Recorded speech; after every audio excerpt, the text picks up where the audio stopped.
तो पुण्यात्मा, जब आपकी बुद्धि, आपका विचार सतर इतना ऊपर उठ जाएगा तब हम आगे बढ़ पाएंगे।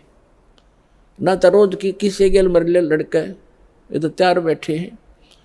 तो हमने अपने मिशन को सफल भी करना है, अपने आप को बचा के भी रखना है और परमात्मा के ज्ञान को उसके बच्चों तक पहुंचाना है। कहते हैं आत्म प्राण उद्धार ही ऐसा धर्म नहीं, और जीव का उद्धार करा दे इससे बड़ा कोई पुण्य नहीं है।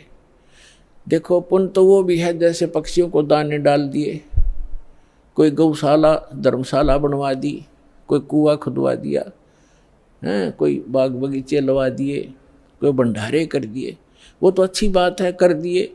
और जैसे आज तो आपने पक्षियों को दाने डाल दिए और वो पक्षी अगले जन्म में बन गया सूअर, फिर क्या डालेंगे?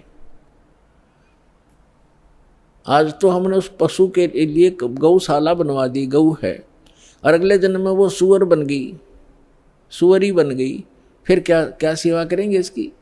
तो उसका एक तरीका बताया कि जो मानव शरीरधारी प्राणी है इसमें उद्धार हो जाएगा इनका, इस परमात्मा की शरण माने से, कबीर भगवान की शरण माने से या सतभक्ति करने से उस आत्मा का फिर उद्धार हो जाएगा।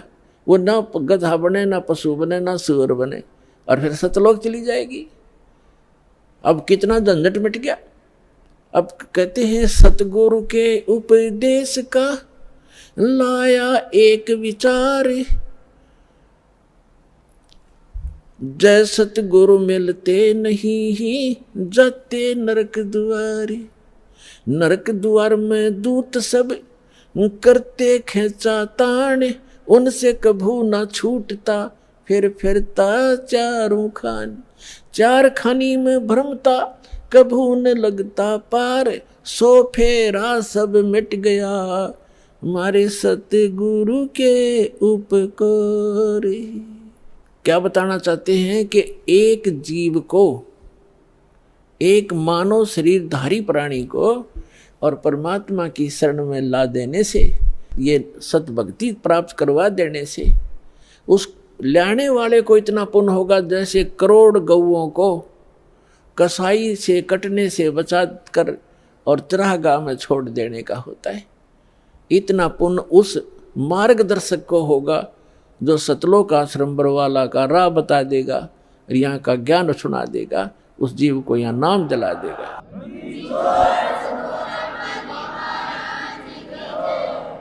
तो फिर उसके बाद कहते हैं उस भक्त का सारा बाईपास निकल गया, सतगुरु मिल गए, सतगुरु की उपदेश का लाया एक विचार, और जय सतगुरु मिलते नहीं हम जाते नरक द्वार।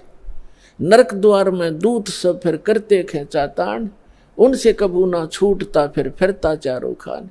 चार खानी में भ्रमता और कभू न लगता पार, और सो फेरा सब मिट गया मेरे सतगुरु के उपकार। ओए अब ना वो पशु बने, ना पक्षी बने, और ना कोई और नरक में जावे। तो कितना बाईपास निकाल दिया परमात्मा की कृपा से, उस सच्चे नाम से वो कितना बाईपास निकल गया। तो इस प्रकार कहते हैं आत्म प्राण उद्धार ही ऐसा धर्म नहीं, और इससे बड़ा कोई पुण्य नहीं प्राणी को। पुण्य तो और भी है, लेकिन अगर आप परोपकार करना चाहते हैं, आपके दिल में दया है प्राणियों के प्रति, तो मानव शरीरधारी प्राणी को मनुष्य जीवन प्राप्त करवा दे। बुरा वो भी नहीं है, जैसे एक पक्षी है, अपने घर पर दाने डाल दो, कुत्ता आता है रोटी डाल दो, अपने ही घर पर डालो, कहीं विशेष स्थानों पर मत भटको, ये व्यर्थ है। और अतिथि आता उसको भोजन करवा दो, कोई भी मांगने वाला आता उसको पैसा मत दो। कई भक्त कहते हैं ये तो फिर हमारे दिल में दया खत्म हो जाएगी यदि हम भिखारी को पैसा नहीं देंगे। परमात्मा कहते हैं दया का प्रयोग भी विधिवत करने से ही लाभ होगा, अन्यथा वो आपका भी भक्ति नाशक और दूसरे का भी हानिकारक, दूसरे को भी हानि कर देगा। जैसे एक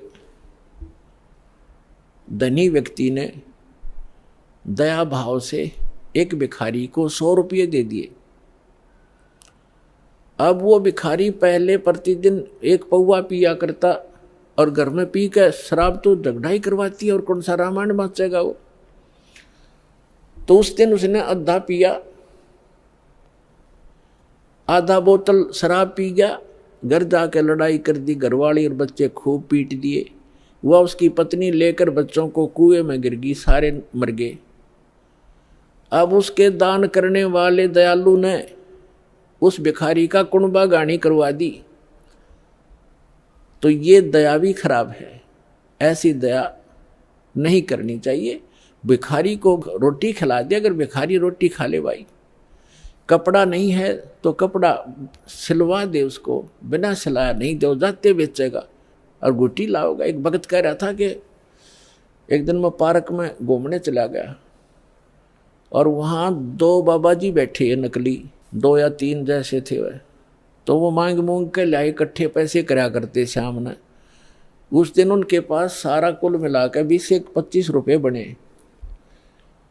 तो वो कहने लगे भाई इसमें तो कुछ भी ना आवे, एक का भी काम ना चाले शराब पीने का। तो उन्होंने बोला भाई ठीक है तुम टाल कर दो, मैं अकेला पी लूंगा। वो लेके एक बाज गया 25 रुपया ने। उसने अकेले ने काम चलाया उस दिन, तुम्हारे लिए कल दे दूंगा फिर मैं इकट्ठे करके। तो बता, इन इसे दुष्टों को दान करके तुम अपना पुण्य चाहते हो, अपना कल्याण चाहते हो? तो दान भी कहते हैं गुरु बिन माला फेरते, गुरु बिन देते दान, गुरु बिन दोनों निष्फल हैं, चाहे पूछो वेद पुराण।